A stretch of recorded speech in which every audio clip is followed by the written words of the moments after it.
தவ பிரியதமம் பலதீவ கோதே பக்திம் நிஜாம் பிரணய பாவனாய கிருந்தஹ உச்சாவசைர்மிருக சங்கமஜைருதந்தைஹி சங்காரயந்தி ஹிருதயம் குரவஸ்வதீயா.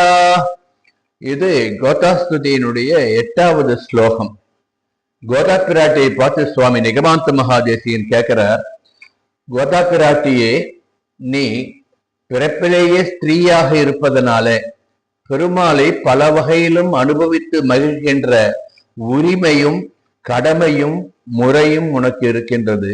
ஆனால் உன் தந்தை பெரியாழ்வார் போன்ற ஆச்சாரிய புருஷர்கள் ஆழ்வார்கள் ஆண்களாக பிறந்திருந்ததனால் எம்பெருமானை அனுபவிப்பதற்கான அந்த பக்தியை காதலாக மாற்றி தங்களை நாயகி பாவத்திலே பெண் பாவம் ஏறிட்டு கொண்டு பல வகையிலே அனுபவித்தார் அல்லவா?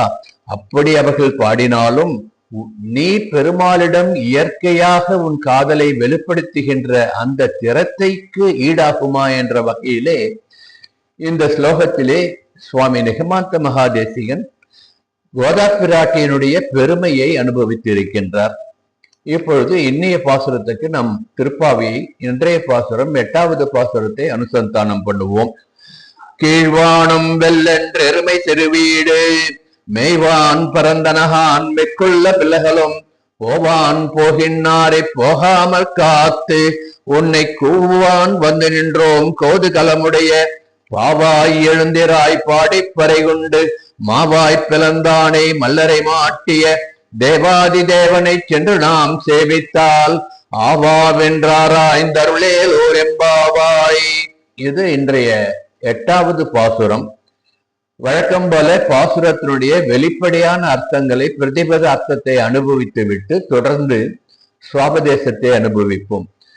கோதுகலமுடைய பாவாய் என்று உள்ளே உறங்கிக் கொண்டிருக்கின்ற தன் தோழியை அவளை முகஸ்துதி பண்ணுவது போன்று எழுப்புவதற்காக குதூகலம் நிறைந்த என்னுடைய தோழியே என்று சொல்லி எழுப்புகின்றாள். கீழ்வானம் வெல்லென்றது தோழி வைகரை போதனுடைய அடையாளமாக கிழக்கு வெளுத்து விட்டதே, சூரிய பகவான் கிளம்பி வருகின்றாரே, கீழ்வானம் வெளுத்து விட்டதே, இருள் நீங்கிவிட்டதே, பகல் வந்து விட்டதே என்பது தெரியவில்லையா? எருமை சிறுவீடு மேய்வான் பரந்தனகான் என்று சொல்லி ஆயர் குலத்தில் ஆய்ப்பாடியில் மட்டுமே நடக்கின்ற அந்த ஒரு சிறப்பான நிகழ்ச்சியை, அதாவது எருமை மாடுகள் எழுந்தவுடன் பனிப்புல் மேய சென்று விடுமாம். பனிப்புல் என்றால் சூரிய கிரகணம் பட்டு புல்லின் மேல் இருக்கின்ற பனி விலகுவதற்கு முன் காலத்திலே போய் அந்த பனியுடன் சேர்ந்த புல்லை சாப்பிட்டு விட்டுதான் பிறகு வந்து பால் கறக்குமாம்.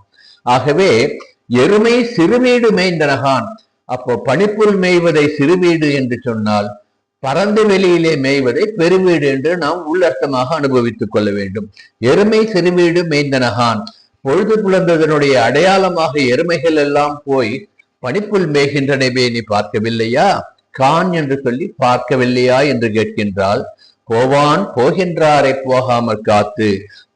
நாங்கள் எல்லாம் இத்தனை பேர் கூடி இந்த நோன்பு நோக்கிறதுக்காக போயிட்டு இருக்கோம். அவளை எல்லாம் நிறுத்தி வைத்து உன்னையும் அழைத்து கொண்டு போக வேண்டும் என்ற காரணத்தினால் போகின்றவர்களை தடுத்து நிறுத்தி வைத்திருக்கின்றேன், எல்லோருமாக சேர்ந்து போகலாம் வா என்று அழைக்கின்றாள் என்று அர்த்தம் கொள்ளலாம். உன்னை கூவுவான் வந்து நின்றோம். இப்படி எல்லாரையும் நிறுத்தி உன் வீட்டு வாசல்ல எதுக்கு வந்து நின்று இருக்கோம்? உன்னையும் எம்பெருமானுடைய புகழை கூவுவதற்காக, பேசுவதற்காக, அனுபவிப்பதற்காக அழைத்து செல்ல காத்திருக்கின்றோம் வா என்று சொல்லி மறுபடியும் கோதுகலமுடைய பாவாய், நீ குதூகலம் உடையவள் அல்லவா, மிகவும் மகிழ்ச்சியானவள் அல்லவா, கிருஷ்ணானுபவத்திலே திளைப்பவள் அல்லவா, ஆகவே எங்களுடன் வந்து சேர்ந்து கொள் என்று கேட்கின்றாள். எதற்கு சேர்ந்து கொள்ள வேண்டும்? பாடிப்பறை கொண்டு அந்த எம்பெருமானுடைய புகழை பாடி அவனிடம் நாம் நித்திய கைங்கரியமாகிய உலகமே புகழ்கின்ற அந்த பெரும் பரிசை பெற வேண்டும்.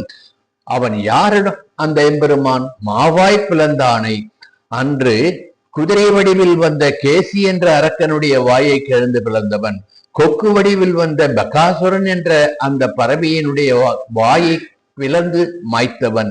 அப்படிப்பட்ட மாவாய் பிளந்தானை மல்லரை மாட்டிய கம்சனால் ஏவப்பட்ட சாணூரன் முஷ்டிகன் போன்ற மல்லர்களை மாய்த்தவன் தேவாதி தேவனை என்று நாம் சேவித்தால், தேவர்களுக்கெல்லாம் தேவனாகிய எம்பெருமானை நாம் போய் சேவித்தால், அந்த தேவாதி தேவன்தான் கோஷகனாக, ஆணிரை மேய்ப்பவனாக, ஆமறிவி அப்பனாக இங்கு நமக்கு காட்சி தருகின்றானே, அவனை போய்